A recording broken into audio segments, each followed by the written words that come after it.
పెద్దవాళ్ళు ఏమనుకుంటారంటే అరే వాడు 20-30 ఏళ్ళ నుండి తిరుగుతాడు కదా, 7-10 ఏళ్ళ నుండి తిరుగుతాడు కదా అంటే ఒకరి వెనక తిరుగుతారు ఓకే, కానీ విషయ పరిజ్ఞానం ఎంతవరకు ఉంది?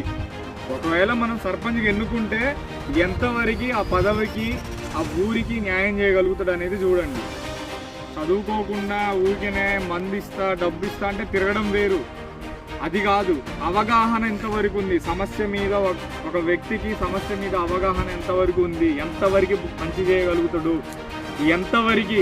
ఇప్పుడు పక్కూరికి కలెక్టర్ ఏదో పని మీద వచ్చిండు, తక్కువని వెళ్ళి అక్కడ కార్యక్రమం ఏదో జరుగుతుంది. మన ఊరికి ఒక సమస్య ఉంది, మనం కలెక్టరేట్కి వెళ్ళే లోపు ఆ సమస్యని ఇక్కడే ఆయన వరకు చేరవేయాలి. మాట్లాడేంత టైం లేకున్నా, మనకు అంత ఇంపార్టెన్స్ మాట్లాడేంత అక్కడ దొరకకున్నా, మనము ఒక దరఖాస్తు రూపంలో, ఒక అప్లికేషన్ రూపంలో మనం వెంటనే కలెక్టర్కి ఇచ్చే కనీస నాలెడ్జ్ ఉండాలి, కనీస లిటరేచర్ అంటే చదువు ఉండాలి. సో అందుకని చదువుకున్న యువత రాజకీయాల్లోకి రావాలి.